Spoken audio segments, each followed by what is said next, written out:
Құрметті көрермен, біздің редакциямызға келген Әмір жайлы ақпарат бар. Және ол ақпарат видео түрінде келген.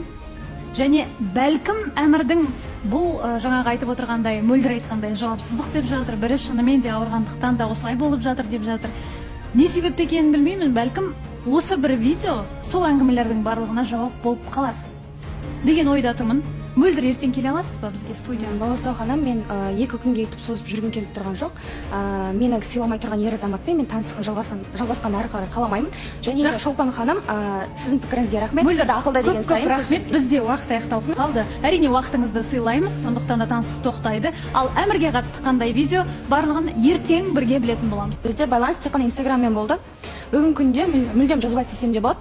Тек қана осы суббота, воскресенье, демалыс күндері болды. Сол күндері ғана жазды, хабарға шықты.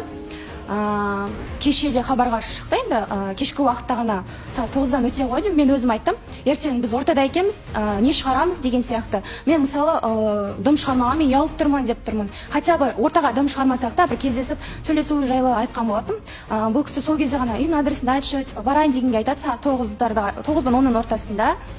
Мен айтам, мен жоқ, ол кезде мен шыға алмаймын, менде өзім тірліктерім бар, менде үйде отырған адамын, әке-шешем қарсы түн уақытта шығуға деген сияқты.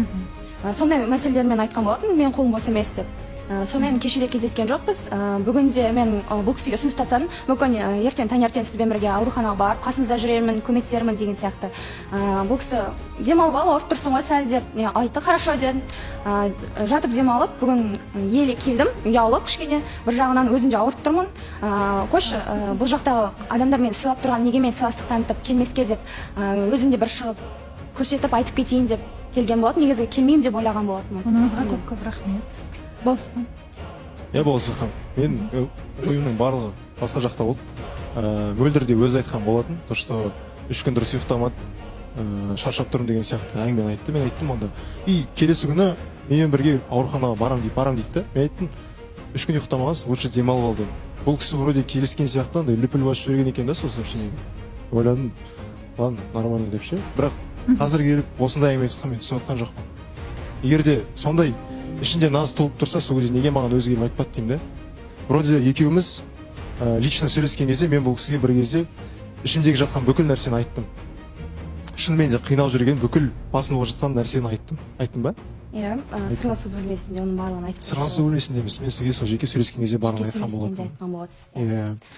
Біз екеуміз сол кезде негізі сөйлескен болатынбыз, бұл кісі с пониманием барлығына относиться етті. Мен түсіндірдім, то что менде осындай әңгіме болған. Мен денсаулығым бойынша қазір фокусым барлығы сол жақта деп. Мен сізге лично неприязнім жоқ, просто мен қазір фокусым барлығы басқа жақта деп түсіндіріп айтқан болатын бұл кісіге. Былай айтайыншы, мен оның субботаға дейін ол мәселенің бәрін түсінікпен қараған болатын, денсаулығына байланысты депші. Бірақ суббота күні ол кісі көп кездеспеген досыммен кездесудемін, содамын деп айтты. Ладно дедім, хорошо дедім, оған деген жоқпын. Воскресенье күні бұл кісі ағасымен кездесем дедім, сондай әңгіме болды. Да, ладно дедім. Ауырып жатқан адам, егер денсаулығым ойын бәрі сода деген адам неге 2 күнінде хотя бір сағатын маған арнай алмады деген сұрақ болды да.